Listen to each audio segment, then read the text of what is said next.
Episode 274 of the Grip Strip Podcast, the Keep It the Same edition of the Grip Strip Podcast.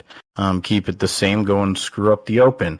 My name is Philip Matthew, I'm your host, and as always, I'm with the iRacing Indy 500 champion, computer genius, a gentleman and a scholar. His name is Josh Fine. What's going on, man? Doing great, of course. Glad to be back on vacation last week and back to regular life now this week. But yeah, a lot of motorsports stuff to talk about, especially with NASCAR. Seemingly, SVG's become the name of the game these days here in NASCAR, and could be if he gets good on ovals. So we'll see. But yeah, ready to get into it. Is he wasting a playoff spot now after he's won 3 of the last 5 races? Dominated 2 of them, the last 2. I'm just happy that my driver finished second, and was literally the second best car. But that I'll take. Shane Van Gisbergen wins at Sonoma, basically in a runaway, late race restarts notwithstanding. You had Connor Zilisch, flip it back around after Chicago in the XFinity race on SVG and get the win there. So I think it's his 3rd win of the season. So I mean, Connor Zilisch is we know that for all intents and purposes he's going to be in a Cup car next year. They're going to be teammates, and he's going to be deadly. He has all the makings of possibly having one of the great rookie seasons in Cup history if this kind of trajectory continues. Of course, going to Cup is a whole different animal. But from what we've seen in a junior motorsports car, I have a hard time believing that Connor Zilisch is going to take a step backwards. But we'll see. At Iowa Speedway, the Chevrolet camp finally won a race. Pato O'Ward comes through with a race 1 victory. In race 2, though, saw the guy that is going to be the champion. We might as well just say he's a 4-time IndyCar champion. He is the Indianapolis 500 champion, and has now won in every discipline that you can in an IndyCar. His name is Alex Palou. Hello Palou, with his 7th win in 2025. What else is left, I think, is can he set some sort of record for the biggest points gap between first and second ever in an IndyCar in this form, whatever IRL, whatever the heck you want to call it. Biggest championship margin of victory is really what he's playing for, and as many more wins as he can get. We haven't seen a season like this in a very, very long time, with the number of wins that Alex Palou's got right now, and going to Toronto, another track that he hasn't won at, so it's a challenge to see if he can go do that.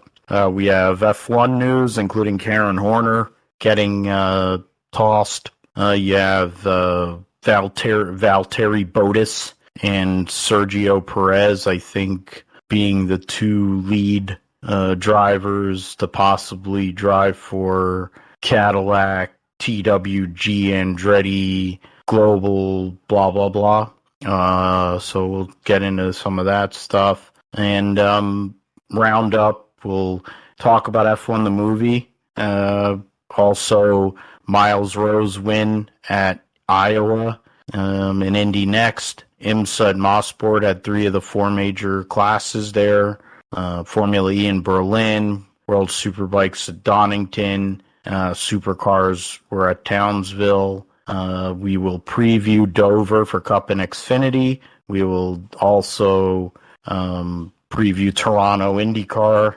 Josh will let us know all things going on iRacing, gaming, in a sim segment, and then we'll call it a day. So we will start with the Toyota Save Mart 350. This past weekend was just like the Chicago Street Course, it was basically a Shane Van Gisbergen clinic. the guy whose number for many years was the number 97, led 97 laps of the 110. So what do you go? Flip the stage in stage 2 and still won the stage, which might be one of the all-time flexes in NASCAR in terms of a stage rate with the stages. Finished second in stage 1, so almost a perfect race for SVG. Also looks like he had 5. So SVG gets the victory, his third victory of the season, fourth of overall, tying one Vernelli Jones, if you ask AJ Foyt how to pronounce Parnelli Jones's name, quickest to get the 4 Cup wins. So that's some crazy company there. Chase Briscoe started second, finished second.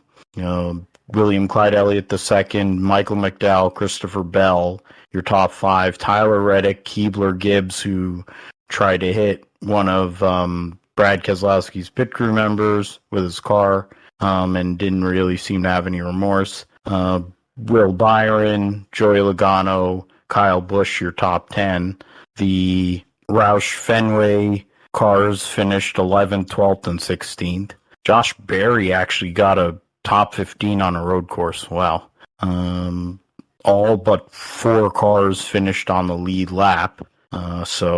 Richard actually had scored decent stage points, finished buried. So did Dale Walsh Jr.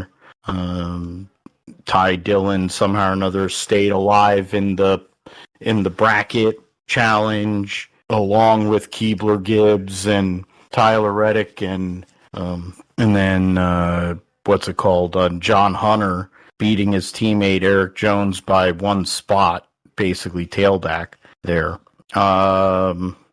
Blaney got sent off the track. He had multiple issues during the race.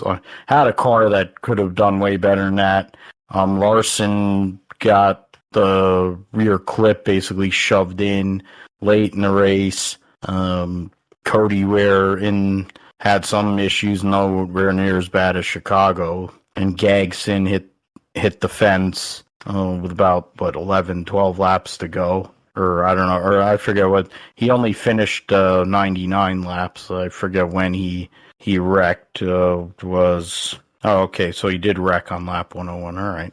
So 12 lead changes among 6 drivers, but SVG just destroyed the field. Josh, we know. I've watched him in Supercars for years. Him and Scott McLaughlin had a great rivalry. Now they're pretty good friends, I think they might have been friends, but they definitely had a rivalry back then, the Ford versus Holden battle.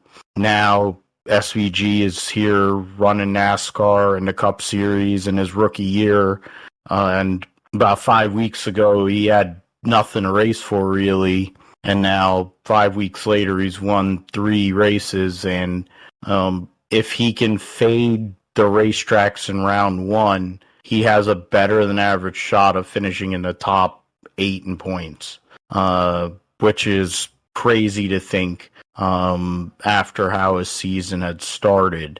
The team, a lot of guys that came from Stewart-Haas Racing between the 4 and the 14 crew, and so, Stephen Doran was part of the Trackhouse deal, but he also was with Spire last year to bring that all over, and a team that struggled. Whoever they had that they brought back, plus you had a bunch of guys that had a lot of rough times last few years, and now you combine all those guys, and then you put SVG in the mix, and there's still a couple more road courses. We got some super speedway races going on. SVG is not going away.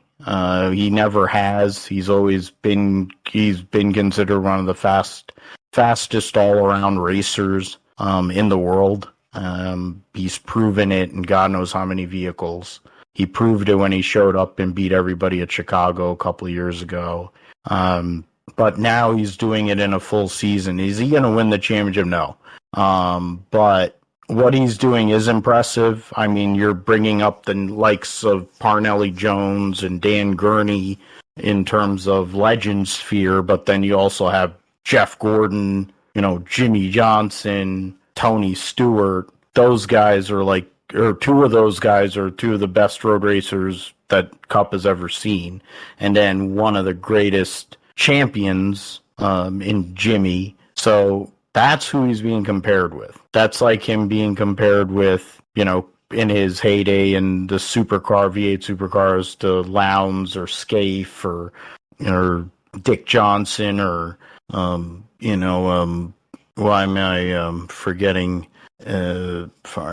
his name, Peter Brock. That's the kind of company he's sharing right now.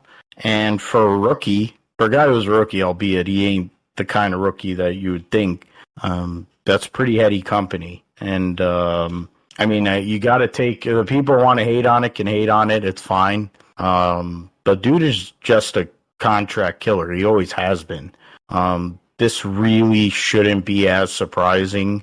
It shouldn't be that surprising. I think Justin Marks banked on this whole entire thing coming off this way. It's just that they've executed. Briscoe's proof of that. They execute. They very rarely have executed a full race. They win one of them, even with a screw up. They get second place last week. There's a few different options there, but SVG's just beating everyone's ass, and he's picking up on oval slowly but surely. And I assume they're going to probably start funneling more energy into the 88 car with Suarez leaving, which in turn might help him take an additional step forward as we get closer to the playoff. But what can you say about SVG, Josh? Well, to answer your question from the top of the show, is SVG wasting a playoff spot? At this point, maybe 5 weeks ago when he won at Mexico, you could maybe say, well, maybe he is, maybe he's not. But I think now that he's won 2 races or additional races, and now he's tied for the most wins. And oh, by the way, we still have Watkins Glen left to go here in the summer before the playoffs start. He could easily start off the playoffs being the number 1 seed if no one else wins more than 3 races here, which certainly possible with the way things are going right now. And the summer seems to certainly be, other than SVG winning, we've certainly seen a bunch of new drivers or drivers who haven't won yet this year put their name in the column, like Chase Elliott, and Chase Briscoe, of course. But for SVG at this point, with winning 3 races, he's got enough playoff points, and if he wins Watkins Glen, that he could probably make it through the top, or the round of 16 and make it past that first round.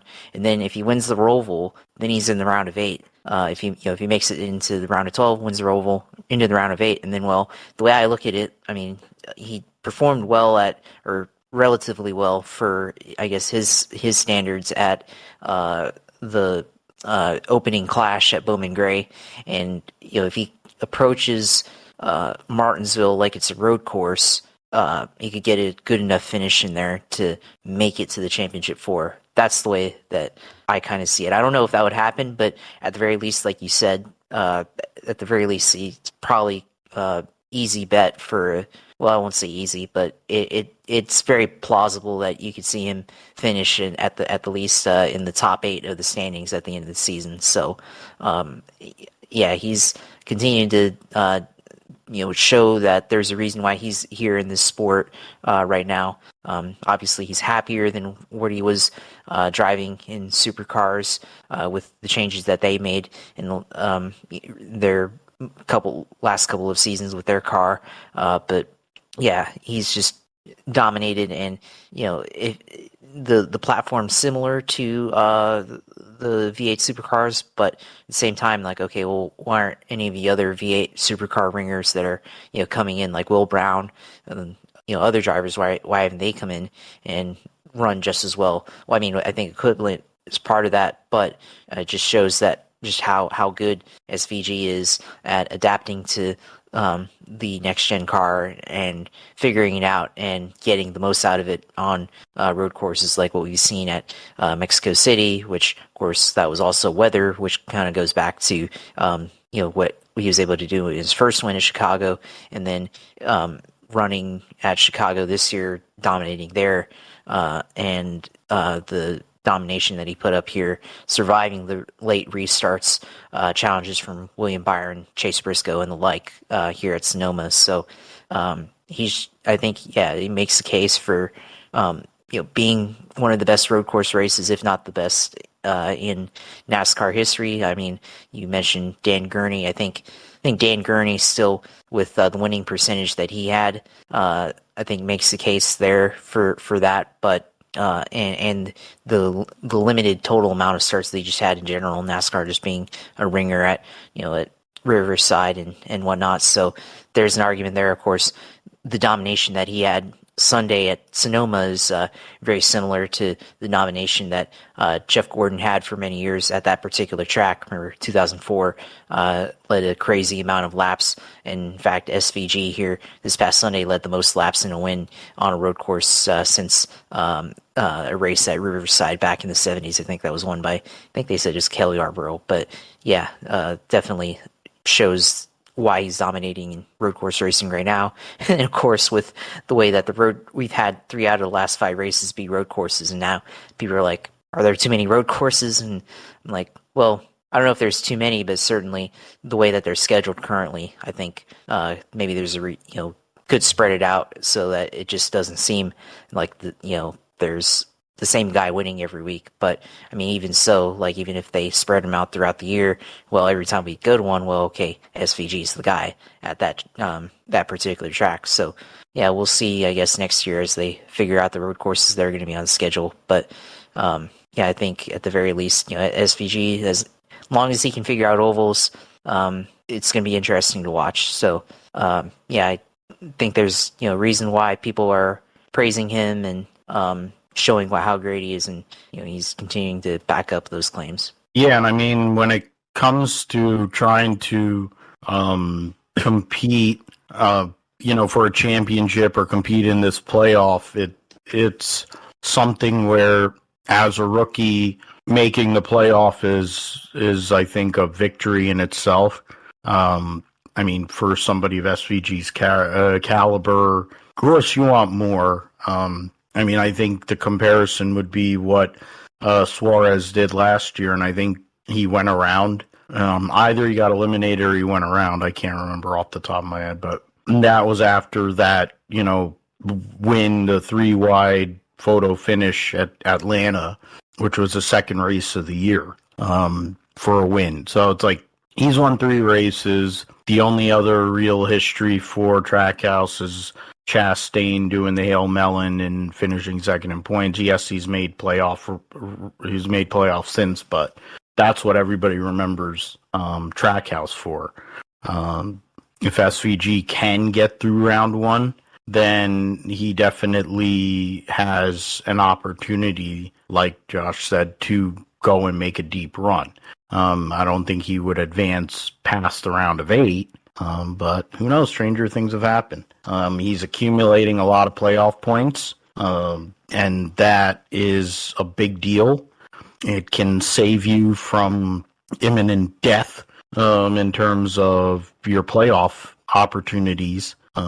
We saw what happened to Kyle Larson last year, and not winning the regular season title and losing it by a point, how that 1 point made a big difference in terms of his long-term viability in the playoffs. So, I mean, one more road course, super speedway. You have Indy next week. So, there's a few races that could really kind of make things play in the favor of somebody like SVG. When it comes to guys that are in the points, I mean, you have William Clyde Elliott II. he goes and gets another top 5 finish. He's second in points. He's only 14 points out of the regular season, which he needs probably as much as anybody. The top 6 are only separated by 71 points, so it's just over a full race, like if you get a perfect race. Hamlin's in, so it's like Byron, Elliott, Larson, Reddick, Hamlin, Bell. And when you consider how poorly that Kyle Larson has been running recently, the fact that he's only 44 points out of the overall points lead is kind of shows the kind of work he did earlier in the year, with all those stage wins and of course the race wins, playing a part there. But yeah, those are really the 6 guys right now that have a chance. Chase Briscoe getting a second place finish. Currently in overall points is 8th, which is really, really good. 3rd, of course, of the Gibbs guys, 4th of the Toyotas. But, for his first year in a new team, they gave up a lot of points earlier in the year. Great. That's a great job by them. You have Bell there, Reddick, I mentioned, Byron, who's the overall points leader. And then that's where we're at. That's overall points. Go back and look at the playoff standing.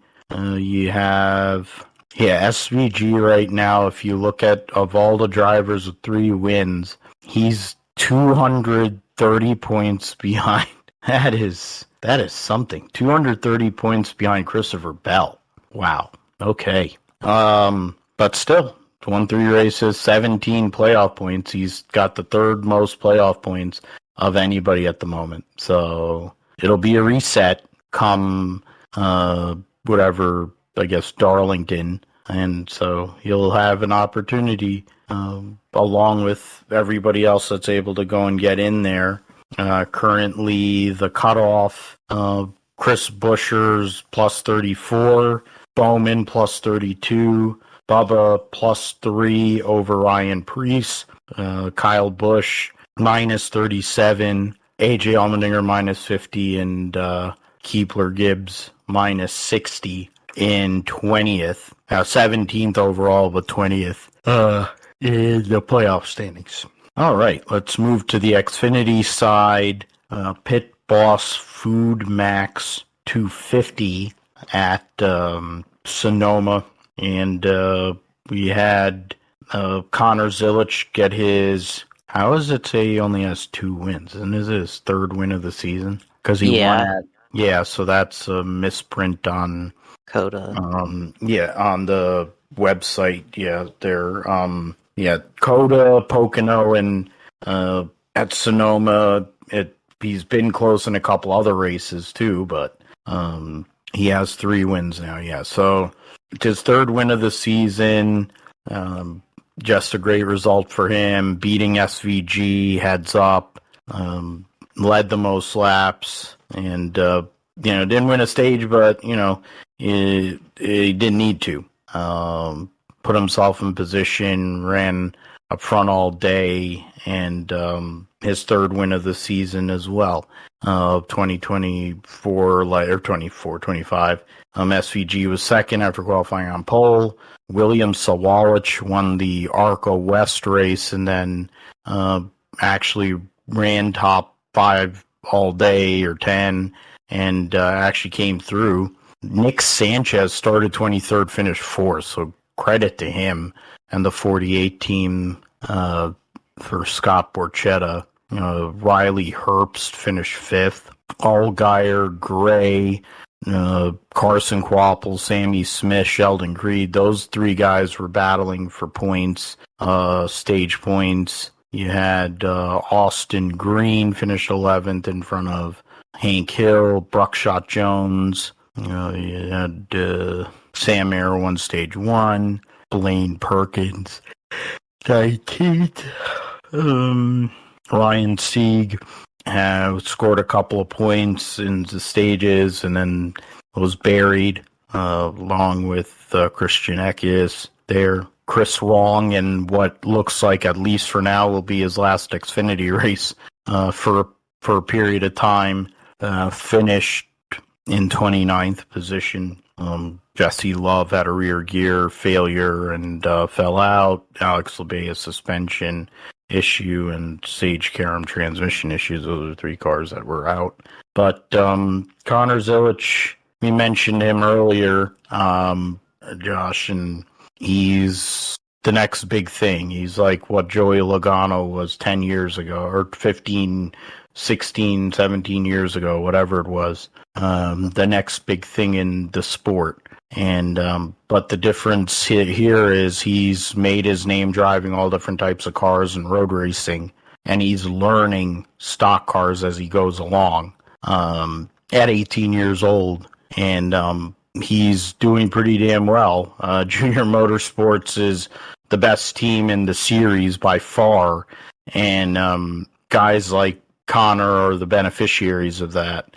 Whether Dale Jr.'s on the box, whether Marty Lindley's on the box, whether they're running on an oval, whether they're running on a road course, Connor Zilisch is very fast. And honestly, if and when he cleans up his racecraft and races, this could be a real problem for everybody. Because there's been a lot of errors, a lot of mistakes on his part and the team's part, and they've still won all these races. So Zilisch went out, made up for the week before in Chicago, but it's not really. It's a little more surprising being that he's 18 years old and he doesn't have that much stock car experience. But the longer that we watch this, the less, honestly, we should be surprised. But what are your thoughts on the battle between the guys who are going to be teammates here next year? I mean, I thought the Xfinity race on Saturday, I mean, to me, that looked like appointment time television there with 2 guys who are really good at their craft in SVG and Connor Zilisch. And kind of going back to people, with SVG and, whether, he's wasting a playoff spot and all that. Well, just wait until Connor Zilisch gets to the Cup Series and everything. And I mean, we've only seen him 3 times so far, but once he's there full time, I mean, I think he'll be he'll be farther ahead on the ovals than where SVG was to when SVG started racing this year. So he's going to be farther ahead once he gets to the Cup Series. So, like, in a way, like, not to say that he's better than SVG, but in terms of racing here in NASCAR, I think Connor Zilisch might be a more complete version of what people envision SVG to be if he gets good on ovals. So that race on Saturday was really good, really fun to watch how SVG was able to keep ahead of or not SVG, but Connor Zilisch was able to keep ahead of SVG there throughout that race and leading 46 laps and winning the race. And the racecraft he showed in the last handful of laps to keep SVG at bay was pretty incredible.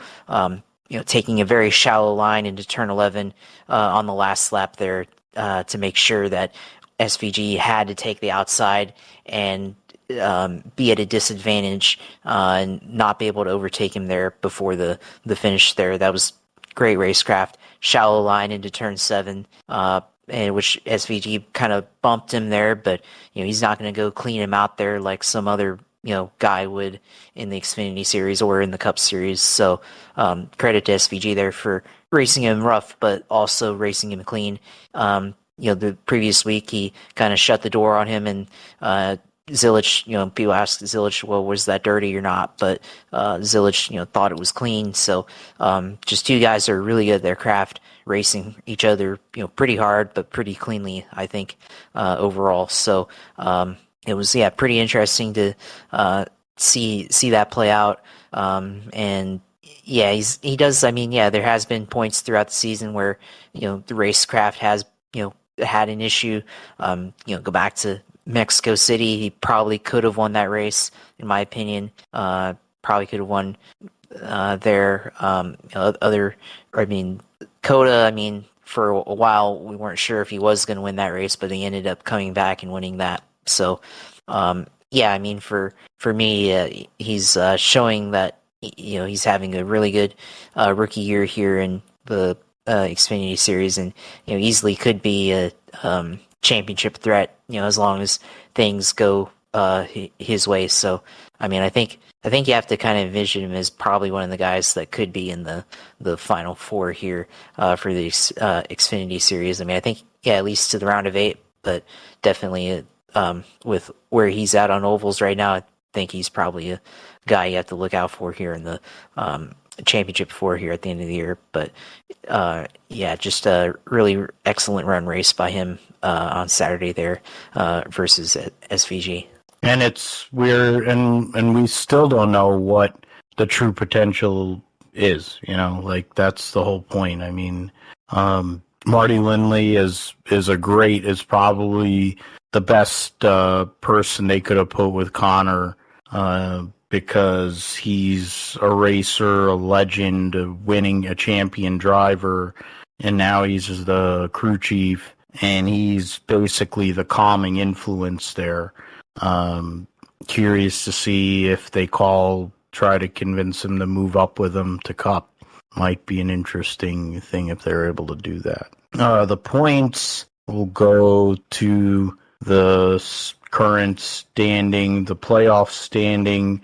Allgaier's tied with Hank Hill. They have that misprinted, so I have to take that. So it's like, Connor Zilisch has 18 playoff points with 3 wins, 3 stage wins. Those are the 3 leading guys. Then you have Bruckshot Jones, Sammy Smith, Jesse Love, Nick Sanchez, all the other winners. Sam Mayer, pretty strong points-wise. I think Carson Quapple's similar. I would say Sheldon Creed's plus 54. That's where the sweat kind of starts. Taylor Gray plus 22. Jeb Burton plus 16 over his cousin Harrison. So that's the battle. Ryan Siegs minus 50. Dean Thomas minus 66. And Christian Eckes minus 81. So basically, Eckes, anybody I think behind Harrison Burton would have to win to try and get in. So something we're going to have to look at in terms of the Xfinity Series. So for IndyCar, we'll go over there next, and that is it was a welcome change in a sense that they had a Chevy win, the most popular driver in IndyCar, Pato O'Ward, going and getting the victory. The Penske cars having speed but not being able to finish the job.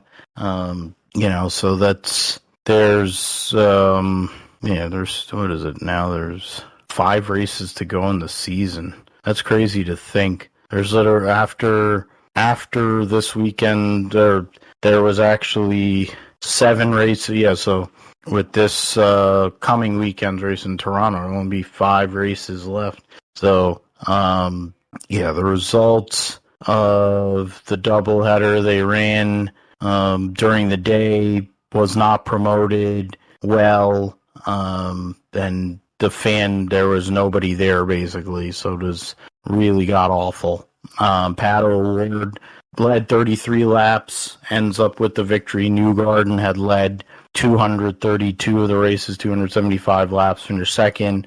Winch Power third. Scott McLaughlin from 27th to 4th, so 4 Chevys. The top 4 Chevys, 3 Penske cars, second through 4th. Alex Palou finished 5th. Christian Rasmussen from 19th to 6th. Connor Daly started second in this race, finished 7th. Root Beer Floathead was just behind him. Marcus Armstrong, Scott Dixon, your top 10. You had 15 cars on the lead lap in that one. Then in race 2, that was a Sync 275, farm to finish 275. Alex Palou was on pole, led 194 of the races, 275 laps. Josef Newgarden led 72. There were only 3 leaders in this race. Nolan Siegel got knocked out with a concussion from the day before. Scott McLaughlin, Devlin DeFrancesco crashed lap 1. Will Power had a mechanical issue, finished 24th. There was a few other guys that crashed there. It was Palou, Dixon, and Armstrong, so 3 Ganassi connected cars on the podium. Then David Malukas for AJ Foy Racing, O'Ward, Lundgaard, 5th and 6th. Felix Rosenquist was 7th. Christian Rasmussen, Bobby Schwartzman, and Josef Newgarden, your top 10. I mean, it was the tale of Josef Newgarden, I think. What has been a pretty awful year for the multi-time champion, the dominator at Iowa, who did dominate. He led 300 something laps during the weekend and basically had nothing to show for it. Pato O'Ward finally breaking the Honda stranglehold on wins, but then Alex Palou responding the next day and completing the track, different types of tracks that you can win on in IndyCar. He has now won on all of them, and he's on 7 wins this year. Still a possibility of double digits here with 5 races to go only, but the last 2 are ovals, so something to be said on that. But I mean, credit to the guys that were able to get the dubs in Pato O'Ward and Alex Palou, and Palou proving once again why he's going to be a 4-time IndyCar Series champion, which is crazy to think that's what Dario Franchitti did too. So winning, but he won 3 of them for Ganassi. Curious to see where this goes, but for O'Ward, good momentum heading forward, trying to possibly finish second in points. Alex Palou proving once again why he is above, head and shoulders above and beyond everybody in the IndyCar series. Yeah, once again, Alex Palou wins, and it's on an oval, which we haven't been able, other than the Indianapolis 500. This is the first short oval win, which now we can say he's really good. I mean, he's had good finishes before on ovals, but it just had never cracked through until the big one at the Indy 500, and now winning on a short oval here at Iowa, which this race was basically between him and Josef Newgarden throughout on Sunday, and it looked like towards the end that this might go Newgarden's way, but then caution for Ericsson while Newgarden in the pits, that just made it harder for Newgarden to come back and get back to the front, which he was briefly before pitting, and then the yellow comes out when he pitted and puts him back to the back of the back of the top 10, and he fades and it finishes in in, you look at here, race 2, finished in 10th place here. So just unfortunate luck for Newgarden there. But Palou, of course, was fast on Sunday and able to, I think, with the pit strategy that they had, because they waited to pit to the yellow, I think they were a little bit more conservative on their pace, whereas Newgarden seemed to have bigger pace there, and it looked like for a minute that you would kind of drive away there at the end, but then Newgarden fell back after that pit stop. So just Palou, I think now you can say he's definitely figured out ovals and could win the last 2 ovals of the year with Milwaukee Mile and Nashville coming up, but we'll see how he's able to do there, because last year, honestly, just thought he would just close out with wins, but didn't come through with that. So we'll see how he is able to perform throughout the rest of the year on ovals and continue to pick up wins there, in addition to already winning on road and street courses, which we're going to be at Toronto here this Sunday. So yeah, of course, Palou winning, and then mentioned with Pato O'Ward winning on Saturday, which big win for Chevy, finally winning a race and winning it on an oval. So at least now we can say that Chevy's won an event here finally in IndyCar, which could have been him or Josef Newgarden. Again, Newgarden just unable to close there throughout the weekend, which a lot of people have been questioning his demeanor and stuff because of how, I guess, unhappy he seemed and not wanting to talk to media throughout the season. And I mean, he's having a tough year.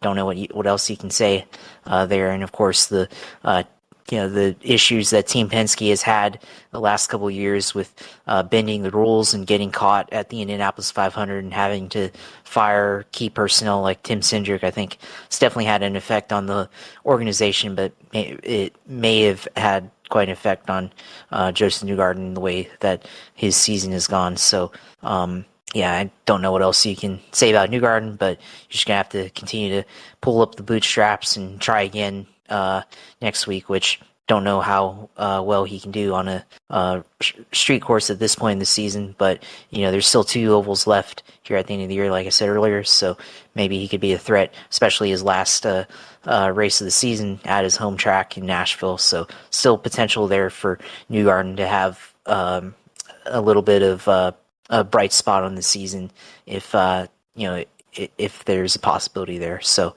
we'll have to wait and see there. But otherwise, still continues to be Alex Palou just dominating, which with the way attendance and TV ratings are at ovals this year, it seems like that maybe Palou's maybe affecting it because people don't want to tune in and watch Palou win every race. But I digress there. So we'll have to continue to wait and see how that part of the deal goes. But yeah, otherwise seems like, Palou's going to continue to win throughout the year, I think. It's just a matter by how many points he's going to win the championship by and how many wins he's going to have at the end of the year. He already has basically sewn up the championship. He has 7 wins. And and so it's like, it's insane to think how, it's not like how it was or it is in the truck series, or like Corey Haim should have won every race. But to be completely honest, basically all but one race this season, Palou's been in the mix to win. So in this series, which is so close, to be that dominant is a crazy thing to see. But hey, it's part of what makes people show up and curious as to what some of these other drivers and teams can do. 10 top 5s and 11 top 10s in 12 races with 7 wins and 4 poles. 129-point lead over Pato O'Ward. Scott Dixon, 7-point lead over Kyle Kirkwood, so for 3rd and 4th. Then Christian Lundgaard and Felix Rosenqvist separated by 2 points. Marcus Armstrong Power tied with Colton Herta, and Root Beer Floathead tied with his teammate David Malukas, who has 2 less top 5s and 2 less top 10s. So interesting how that works. Scott McLaughlin just outside the top 10, 10 points out of 9th. And then Rinus VK decided to jump in. He's 33 points out of 8th, and 9th. So good battle there amongst those drivers. And then you have Newgarden, Rasmussen in that mix too. So something to say. 330 laps, 331 he's led all year, and he led 230, like 300 of them this past weekend. All right. We'll get into some F1 news. We've heard some or read some rumors or seen in terms of what Cadillac, TWG, Andretti Global, whatever, trying to determine who they want to drive for them next season. And it looks like they have their eyes set on Valtteri Bottas and Sergio Perez, so a full veteran lineup amongst a bunch of mooted drivers there. But, I mean, in terms of trying to come into a new championship as a new team, they getting two veteran drivers is probably not the worst thing in terms of wanting to save equipment and give the best feedback possible for this coming for these guys. And so, I mean, what do we think? I mean, to me, I'm neither here nor there based on the other rumored drivers that were options or what are being discussed as options. I think those two guys, at least for one season, maybe two, could be serviceable enough to make this Cadillac TWG outfit actually work well. But what are your thoughts on the two guys with Valtteri Bottas and Sergio Perez? Yeah, I mean, I thought that, I mean, if those two guys are going to be the two guys to carry or to lead Cadillac F1 in their first season, I mean, I can't think of a better pairing there because Perez, he's been, when he's been in good equipment, he's been able to perform well. And when he was in Racing Point back, in the pink Mercedes, he was basically in a mid-tier team that he was performing really well, and that parlayed him into a ride with Red Bull. And I mean, I think he's a guy that can kind of lead the team and get good results throughout the course of the season. And I think the same thing for Valtteri Bottas. Of course, has had more success at Mercedes and has had more success throughout his career over Perez, but I think he's somebody that, waiting to have a seat again in F1. I think he's somebody that can at least be in that car and have a chance to potentially. I mean, I don't think they'd probably be able to place in the points, but to get good finishes for what's probably expected of that team. And I think for both of them to get solid results throughout the year, both veteran drivers that are still have a desire to race there. I mean, obviously Perez, a former Red Bull guy, being on the sidelines this year, rather than take a backfield drive or even a midfield drive, passing up that and potentially being at Cadillac. I think that's could be a win for him.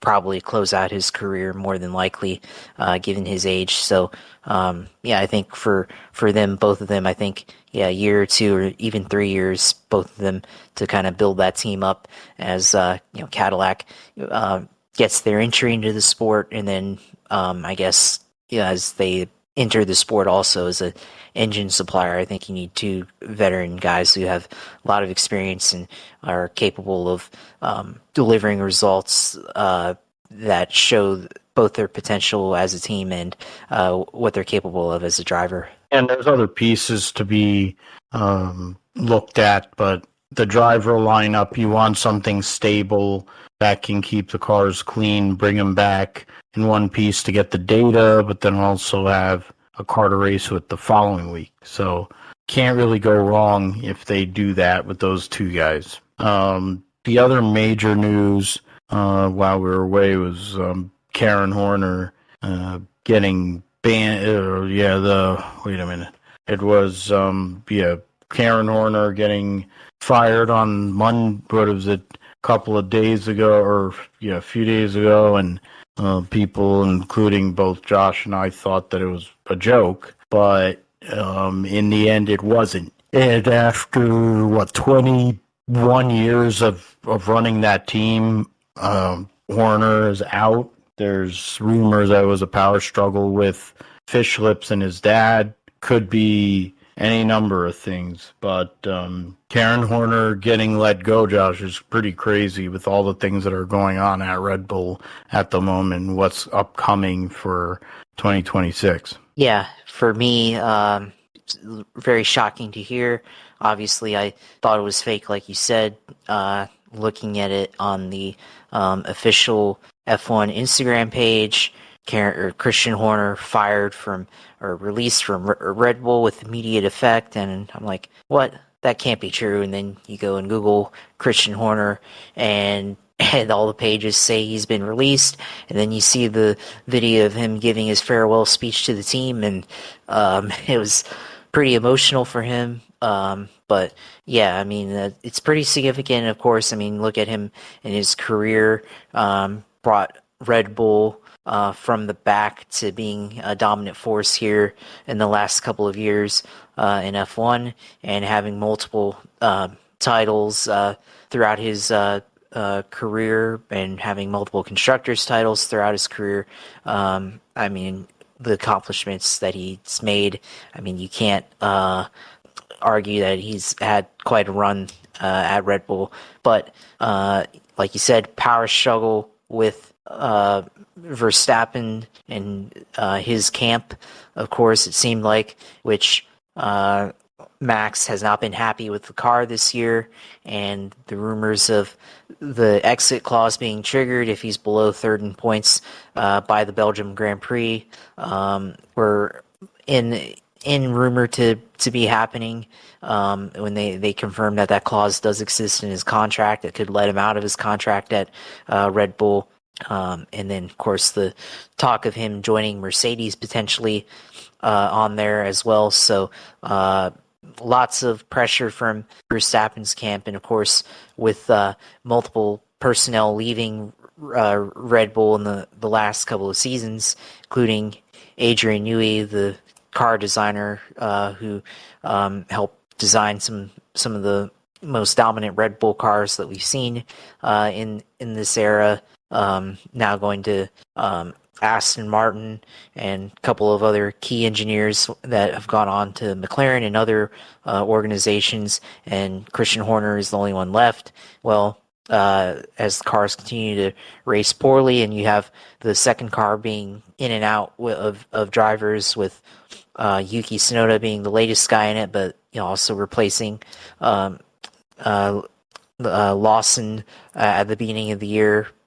With the instability there, and also with the struggle that Sergio Perez had there, whereas Max was frequently carrying the team throughout the season last year and through this year. It just seemed like the end was probably near for Christian Horner anyways. So I guess they, just like they do with their drivers, they continue to do surprise sackings, as they say in the UK over there. What a term there for firing somebody to say that, sack. But for Christian, I mean, he still looks like they're still paying him because he's under contract, but he will no longer be participating with them going forward. So we'll see where he reemerges there in F1. Perhaps he takes off and takes a break maybe, and comes back when the contract allows him to pursue other opportunities. But I mean, it's going to be interesting to see because it seems like they're doing this to try to show that they can make changes that ultimately affect the car for Max Verstappen to keep him from going to another team. So they've played their hand, I think, to try and get him. So I think or to keep him there. So it's going to be interesting to see if Max decides to stay for at least another year, or if he just decides he's had enough anyways and bolts to another team, which could end up being Mercedes there. So it's very, very shocking to see that, especially in season. But hey, Red Bull, like I said, is known to do this with their drivers that aren't Max Verstappen. So I guess now it's happening to the CEO in Christian Horner. And one thing I'll say is, with the struggles that they've had with their car this year, it's kind of led to this. It reminds me of the scene from the clip from Drive to Survive, where all the team principals are sitting together, and Toto's like complaining to everybody about how this car, especially with the porpoising, how this car is performing with the new, or the what was new in 2022. And Christian Horner was like, change your fucking car. And now, in 3 years later since that scene, he's fired. So I don't know. I thought about that, and that was pretty funny to me. So, but I mean, it's unfortunate though for him to see it kind of go down like this and how much it meant to him. So, yeah, I guess in that regard it does suck. But just the circumstances though of how it's happening, it is quite interesting. I mean, when you consider that toxic trio they have there, between One-Eyed Marco and Fish Lips and used to be Karen Horner, for all the bad juju he brings to the table, I think it was only a matter of time. In fact, they have a bad car, that they've lost so many key people, because when you dominate the way that they've dominated through whatever hook or by crook, to go and get that, to try and maintain that. Of course, they dominated for basically 2 years, through 2 and almost 3 years, from 21 through 23, and they were up front for the first few races of 24. And then the tide shifted at Miami of last year, and since then McLaren has been the fastest car. So Fish Lips had gained enough points early in the year, winning all those races, being dominant, that he essentially held on to the championship as much as anything. That and Lando Norris really wasn't going to be able to stand up to Fish Lips. In this case, now they have a bad car. They've gone through 2 drivers. They're going to be going through, or gone on to their second driver. They're going to be going through that one, get rid of him at the end of the year. So whether it's Hadjar, whether it's Lawson, whether it's somebody else outside, news coming out on motorsport.com that talks One-Eyed Marco talking about how they should have probably signed Nico Hulkenberg way back in 2021. And, you know, in hindsight being 2020, but I think it would have been a better move. But Perez brings the money. Perez comes off of winning his first Grand Prix late in 2020. So that's why they went with that. But whoever they have driving that second car, it's not performing. So it's something that has to be probably addressed more in detail. But we will see what happens there. We will move forward now to Indy NXT. So we'll go over there. Miles Rowe getting the victory at Iowa Speedway after starting 4th. Passes Dennis Auger, who started on pole to get the victory. Salvador D'Alba, Caio Collet, Niles Coulin, your top 5.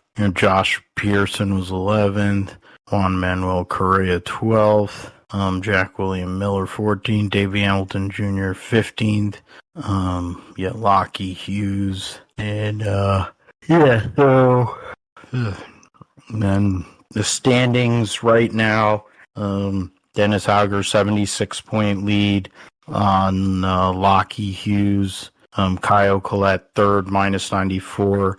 Miles Rowe moves up to 4th, minus 127.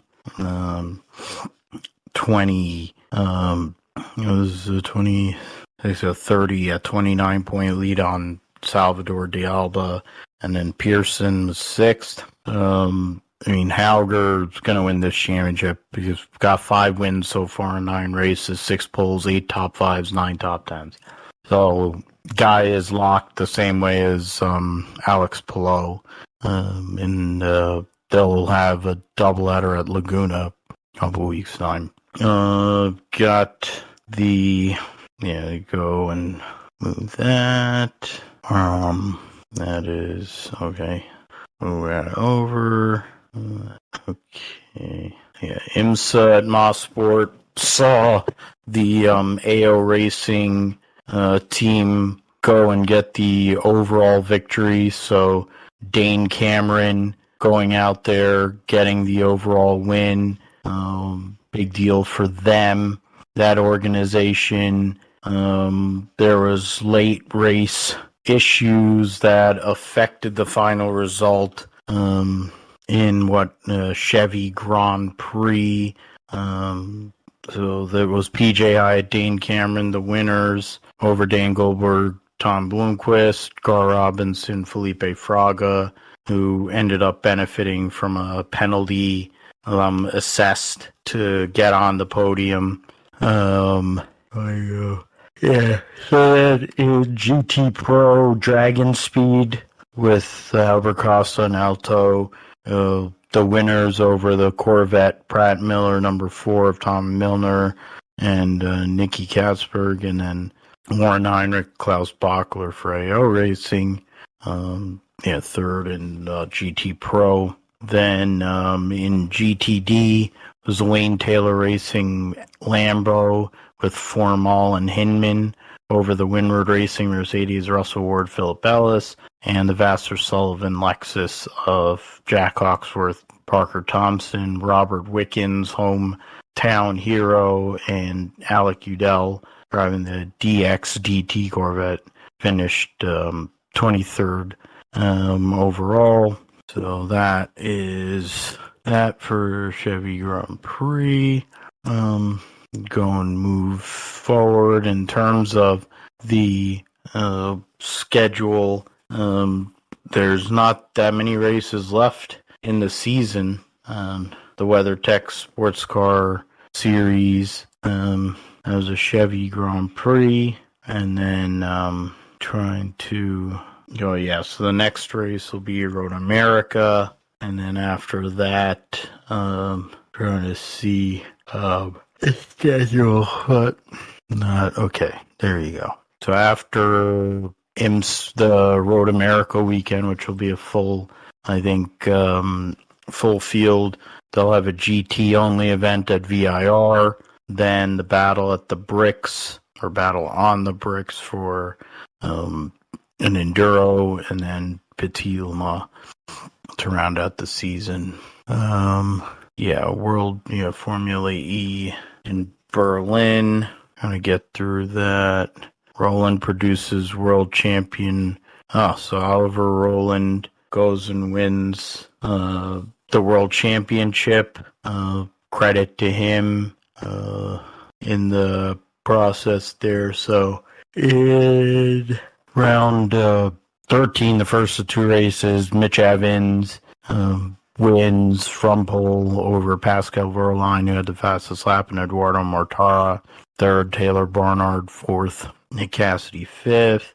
Oliver Rowland DNF'd in the first race. The react to the win. Find out more. That's not how you do things. That's not what I want. And then in race 2, and Nick Cassidy, the winner, fastest lap after starting 20th.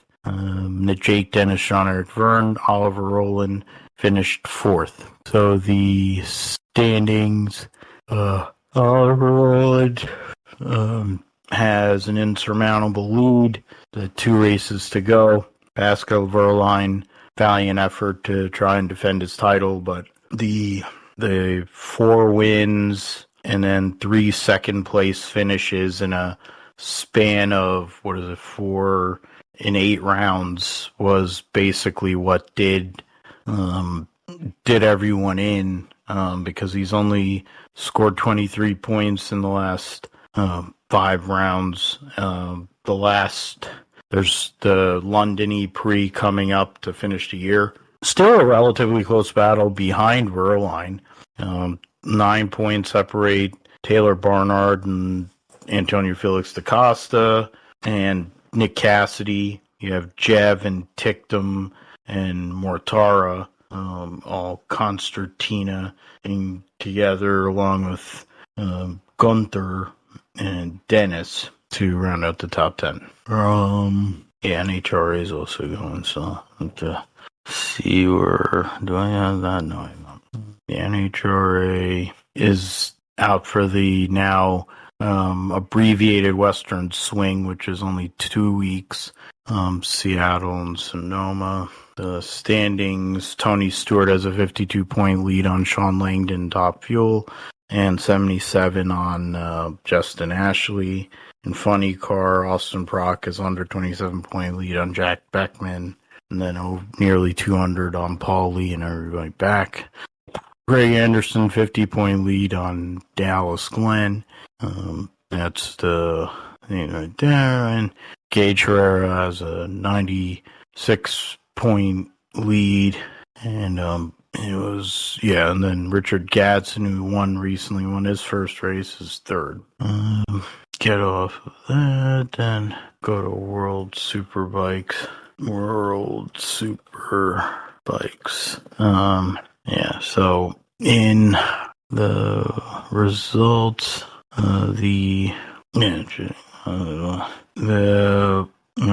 Toprak Raskadlioku gets a clean sweep of all 3 races. Nicolo Balega finished second in all 3 races. Different riders in third in each race. Petrucci race 1, sprint, Sam Lowe's, and then Alvaro Bautista race 3. Toprak Raskadlioku, with that triple win, has now taken the points lead by 4 over Balega. Petrucci third, 15 points ahead of Alvaro Bautista, and then 21 points ahead of Andrea Locatelli. Garrett Gerloff, and 60 points there. So that's, World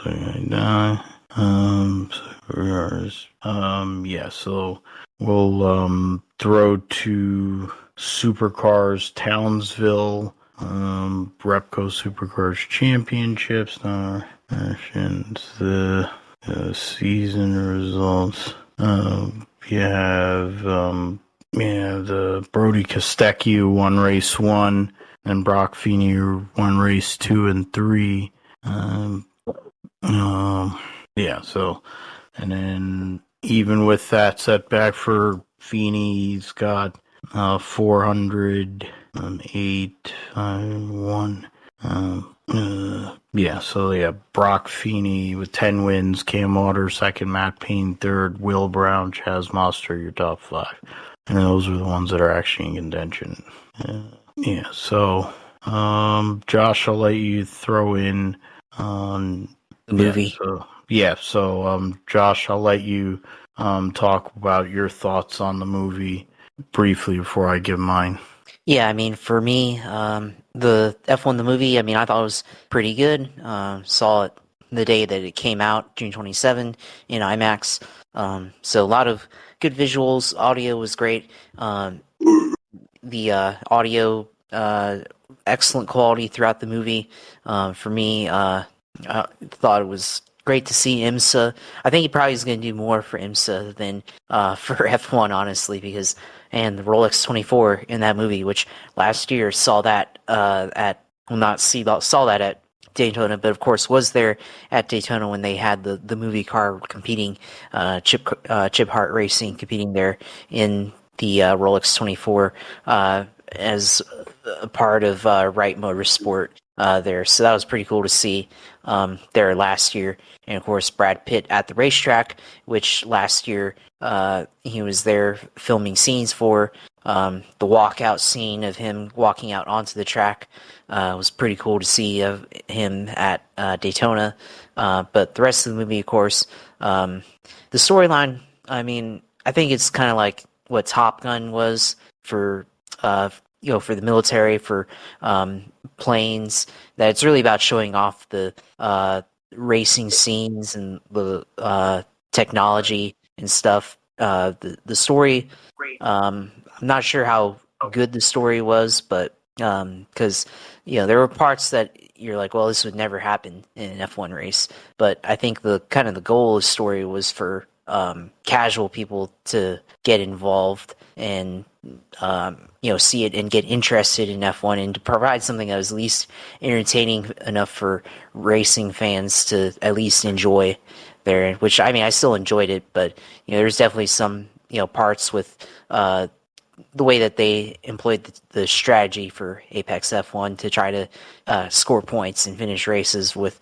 Brad Pitt basically playing decoy for Joshua Pierce there. So that was kind of my thought really on the movie. I will say at the end when the Baja 1000, they're competing in that, or either that or the Dakar Rally, whichever one it was. Like for a minute, like after he left the scene at the F1 race at the end, like that he had won at the end, I was like, oh, he's gonna go dirt track racing or something. But then that would have been funny because then all the dirt fans would be like, see, dirt is better than F1. But no, I thought it was pretty funny to see him go out to the sand and go off-road racing and all that for Baja. But yeah, the other thing was in that final race scene there with the last 3 laps of the race. It's essentially like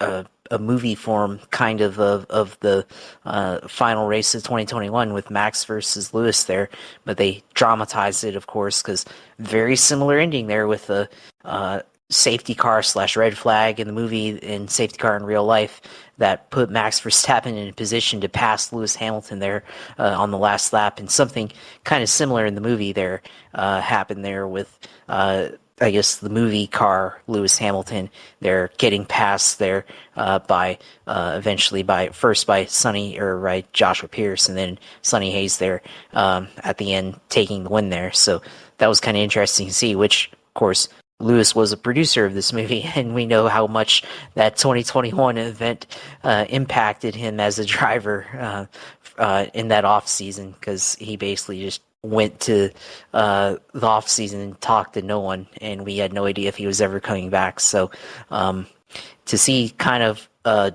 similar version of that play out in the movie, I thought that was interesting. But yeah, overall, I think I'd probably give it like probably an 8 out of 10. I think it was good, decent storyline, but I think what really carries it was the visuals and the audio there. So, personally for me, the first 20 minutes or so of the IMSA scenes, I was like, yes. But yeah, outside of that, I still think is a fairly solid movie. And I think people get interested in IMSA and get interested more in F1 as they already are, it seems like. So, what were your thoughts on that film? Yeah, I concur on a lot of what you said. They use Martin Donnelly's real life story in a sense loosely to make Sonny's story there, so that was pretty interesting. Some of the sounds were not accurate compared to timings and whatever, and tracks they talked about. It was Jerez when Martin Donnelly had his massive wreck. They were showing it at them racing at Brands Hatch. There are certain things that were there. Of course, the dramatization and having to make it. The Top Gun being like Top Gun with Formula One type cars is basically, I think, great way to really describe it. The whole driving, that whole dynamic with Joshua Pierce. I guess that's kind of like Senna Prost kind of thing, maybe, to a lesser extent. Brad Pitt at 60 years old, theoretically coming back to Formula One, a little bit over the top, but that wasn't his real age. He probably is like 40, whatever the heck, but enjoy the movie. My girl enjoyed the movie. We watched it with an early release. It wasn't on IMAX, but it was fun to watch, and was looking forward to it. And they did a good job with it. Jerry Bruckheimer is a legend for a reason, and Lewis did a good job as well. So for what it is, it played its part. It did its job, and I do think for IMSA probably gives them a little more, like you said, it does give them a little bit more juice after that with him driving that 120 peak Porsche. But yeah, so, I mean, it's a good movie, really good, enjoyable movie. Never really was a Brad Pitt person, but that movie it shows kind of what kind of acting, why he's had such a long and illustrious career. I liked Kerry Condon, his whatever the race strategist slash aerodynamicist. I liked her. Found her to be underground very sexy, so that was good too. So I think one of the funny lines was when the Josh Pierce was in the bar in Las Vegas, and the drunk girl goes and asks him to introduce her to Carlos Sainz, which is outstanding. That made me laugh. I like the smooth operator comes through. You get the smooth operator reference right there. So, oh yeah, that was That was pretty classic there. But there's a lot of good ones in that movie. So we will move on to the IndyCars at Toronto this coming weekend. For the first time in a couple of years, the race will actually be on regular TV. So that'll actually be nice. Trying to remember. So you had picked first, so I will go pick first, and for IndyCar, and I am going to pick Kyle Kirkwood because he wins on the street courses. He's won twice this year on street courses, so why not make it 3? The wild card choice for me, you got 26 cars, so 13. I was thinking this anyways, so I will go with it. I'll go with Louis Foster as my wild card. 45 has won there in the past.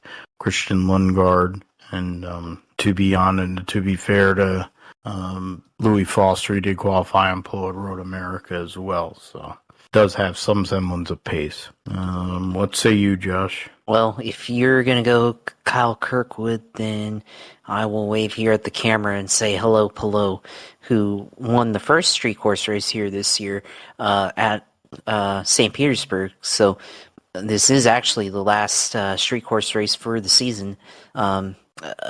Before we go to Laguna Seca and Portland for the last 2 road course races. So, we'll book in the season there with Alex Palou.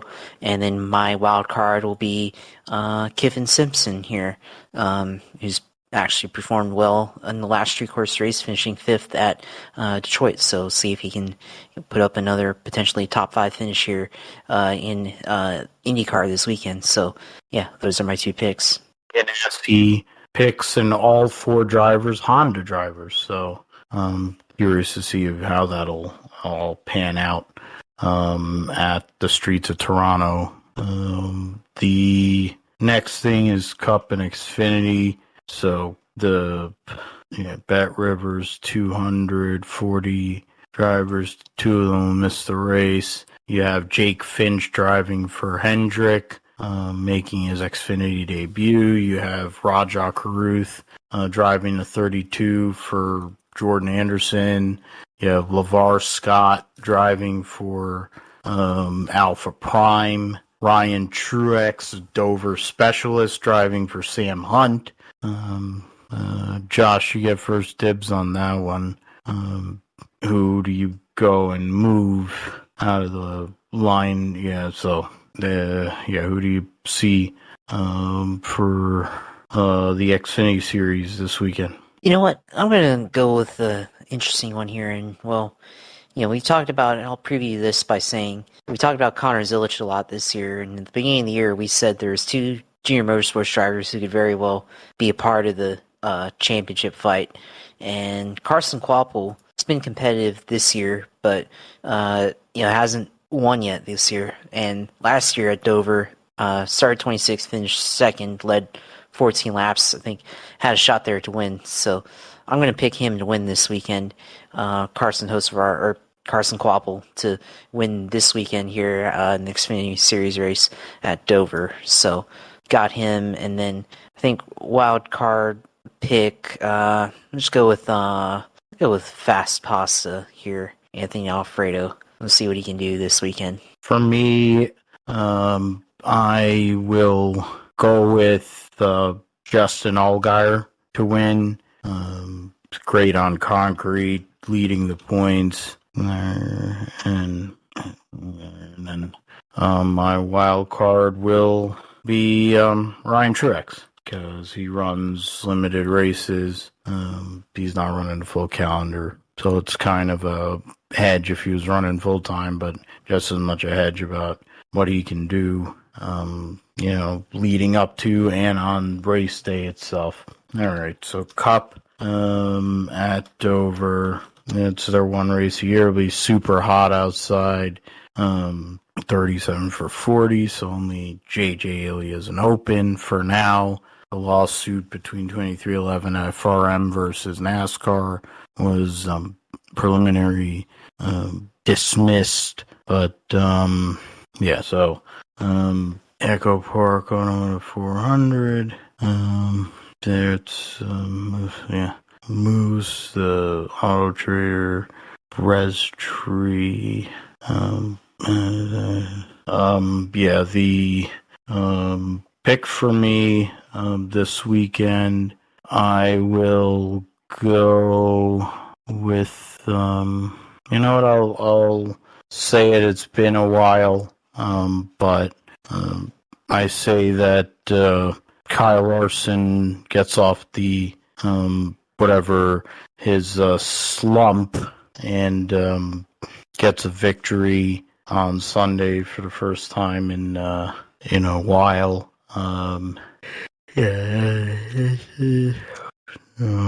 My wild card pick. That's my wild card pick will be Ty Dillon. Who cares?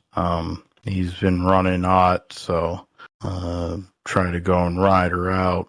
I went wrecked. So that's my choices. I had Kyle Larson and Ty Dillon. Ty Dillon wild card. All right, let's get last go here.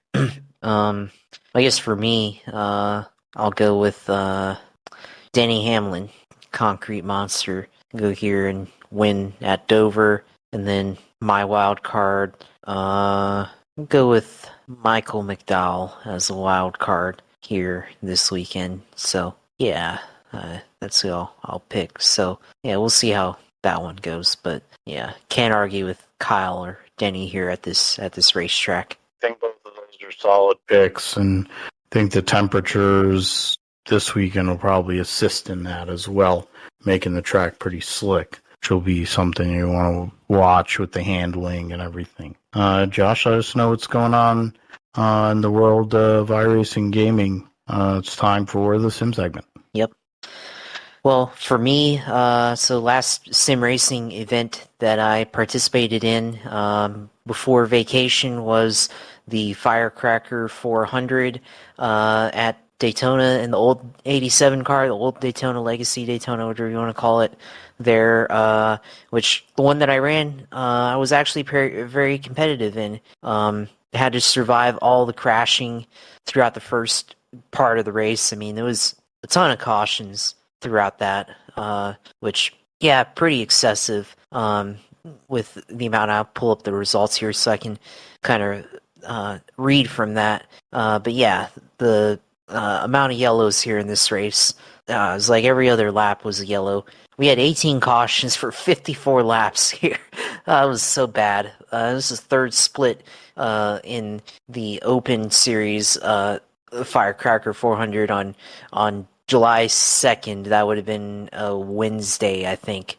So that was just a lot of cautions, but led laps, led 10 laps here, just hanging around in the top 5 basically, and then pulling for out to win the race, or to try to win the race. I made my move like late in that race to try to take the lead, and then caution came out, and I came out second in the pits, and then from there was trying to get back into the lead, and then this one dude was really aggressive and just took the lead, or got me out of the way and took the lead from the leader.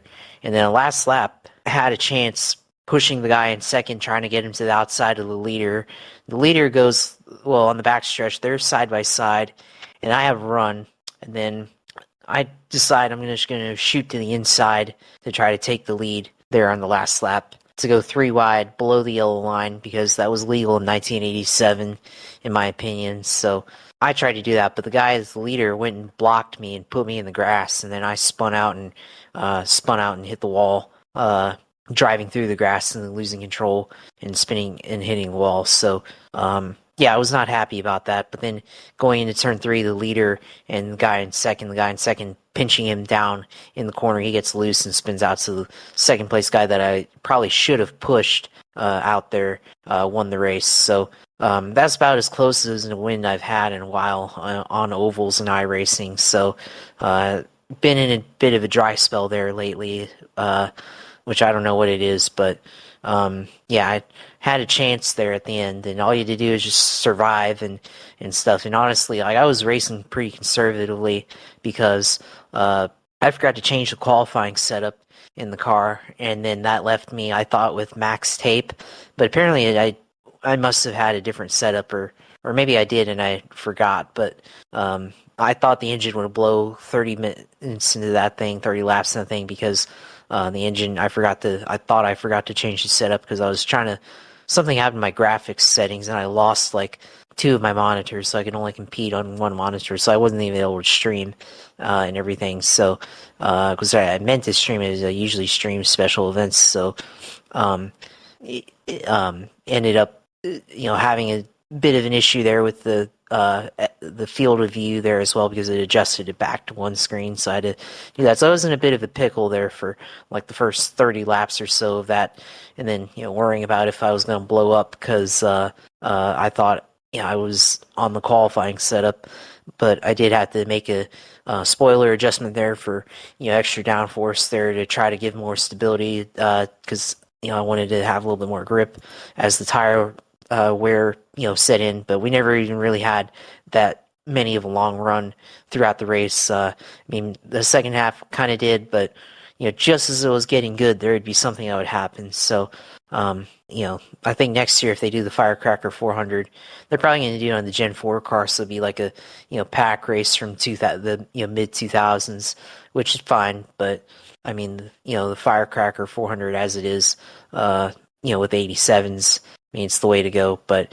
I'm sure it would have been different if it were like the one E-Racer race that Parker Kligerman and Landon Castle put on a couple of years ago, that they did with Dale Jr. back in 2020 and 2021 and I think 2023. So, which I think this is what the iRacing special event was for that, or kind of based off of that. So, yeah, I mean, 39 lead changes, a lot of lead changes, but it was a chaotic event throughout. And then finished 9th in that, 3rd on the last lap, and getting crashed there. So that was real frustrating there. But this week, iRacing, let's see, Toyota 86 at Motorsport Arena, Oshlers Lesbian, there's got that. BMW M2 at WeatherTech Raceway, Laguna Seca, GT3 Challenged Fixed at VIR, Global Mazda, so the MX-5s at Laguna Seca also.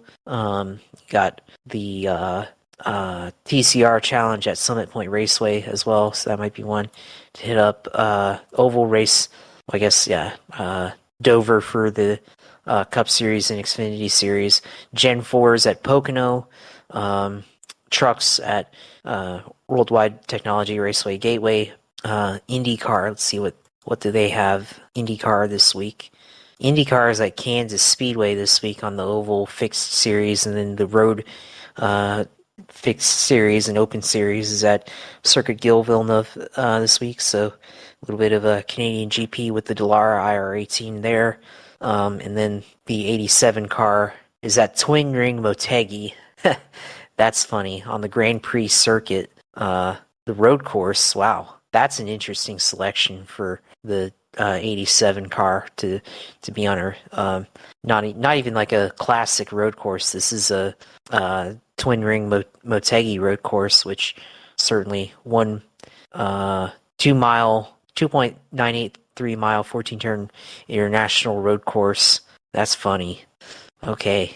I see you iRacing trying to make it difficult on us 87 drivers this week. That's interesting. And then ARCA Menard car at Kansas Speedway this week.